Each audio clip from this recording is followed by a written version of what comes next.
수도권 대형 병원과 요양원 등에서 백신 접종을 마쳤는데도 감염되는 이른바 돌파 감염 사례가 속출하고 있습니다. 방역 당국은 접종 효과를 높이기 위해서 4분기에 고령층 등 369만 명을 대상으로 추가 접종을 시작한다는 계획이죠. 현장에 나가 있는 취재 기자 연결해 보겠습니다. 김혜린 기자. 네, 서울 순천향대 병원 앞에 나와 있습니다. 예. 자, 그곳 병원에서도 지금 추가 확진자가 계속 나오고 있는 거죠? 네, 그렇습니다. 병원은 진료나 수술 등이 제한적이지만 정상 운영되고 있습니다. 일부 시설은 코호트 격리 상태로 관리되고 있는데요. 산발적이지만 확진자가 계속해서 나오고 있는 상황입니다. 이곳 병동에서 첫 확진자가 나온 건 지난 17일입니다. 델타 변이 바이러스가 번지면서 감염은 빠르게 확산했는데요. 관련 누적 확진자는 지금까지 68명으로 집계됐습니다. 병원 종사자 45명, 환자 10명, 보호자 5명 등입니다. 서울시는 오늘 0시 기준 9명이 추가 확진된 것으로 집계해 전국 단위 누적 확진자 수는 더 늘어날 가능성이 큽니다. 김포에 있는 요양원에서도 집단 감염이 일어났습니다. 지난 24일 종사자가 첫 확진 판정을 받은 뒤 나흘 만에 누적 확진자는 14명까지 늘었습니다. 입소자 10명, 종사자 4명으로 해당 시설은 현재 코호트 격리에 들어갔습니다. 앞서 언급한 순천향대학병원, 김포 요양원 관련 확진자 가운데에서는 백신 접종을 마친 뒤 2주가 지나 감염된 돌파 감염 사례가 확인됐는데요. 이처럼 병원, 요양원 등에서 돌파 감염이 잇따르자 방역당국은 백신 예방 효과를 높이기 위해 4분기부터 추가 접종, 이른바 부스터샷을 시행하기로 했습니다.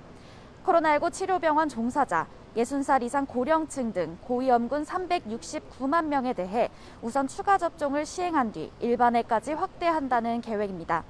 11월부터는 요양병원, 시설 종사자와 입소자 50만 명과 병원급 이상 의료기관 종사자 34만 명에 대한 추가 접종이 시작될 예정입니다. 네, 방역 당국이 어제 부스터샷을 비롯해서 또 한 번 백신 접종을 강조했죠. 그만큼 집단 감염 상황이 심각하다는 건데 지금 수도권 확산세 어떻습니까? 네, 수도권에서만 신규 확진자가 70% 나올 정도로 확산세가 매섭습니다. 먼저 시장 관련 집단 감염이 눈에 띄는데요. 서울 송파구 가락시장 관련 누적 확진자는 지금까지 720명에 달합니다. 서울시에서만 오늘 0시 기준 20명이 추가 확진된 것으로 집계되면서 전국 단위 확진자 수는 더 늘어날 가능성이 큽니다. 중부시장에선 6명이 추가 감염돼 서울에서만 누적 267명이 확진됐습니다. 서울시는 두 시장에 선별진료소를 설치해 운영하고 음성 판정을 받은 상인들만 업무에 복귀하도록 했습니다. 직장 관련 감염도 이어지고 있습니다. 서울 금천구 직장에서는 지난 22일 종사자 1명이 첫 확진 판정을 받은 뒤 지금까지 13명이 감염됐습니다. 역학조사 결과 마스크 착용 등 방역 수칙을 준수했지만 오랜 시간 가까운 거리에서 근무하고 식사 때 마스크 착용이 어려워 바이러스가 전파된 것으로 보입니다.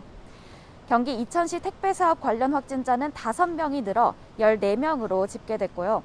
인천 부평구 직장에서는 접촉자 1명이 추가 확진돼 누적 확진자는 모두 34명입니다. 이 밖에도 경기 구리시 산후조리원에서 추가 확진자가 나와 지금까지 15명이 확진 판정을 받았습니다. 수도권 확산세가 좀처럼 줄어들 기미가 보이질 않는 가운데 방역당국은 백신 접종에 동참해달라고 거듭 당부했습니다. 지금까지 서울 순천향대병원 앞에서 YTN 김혜린입니다.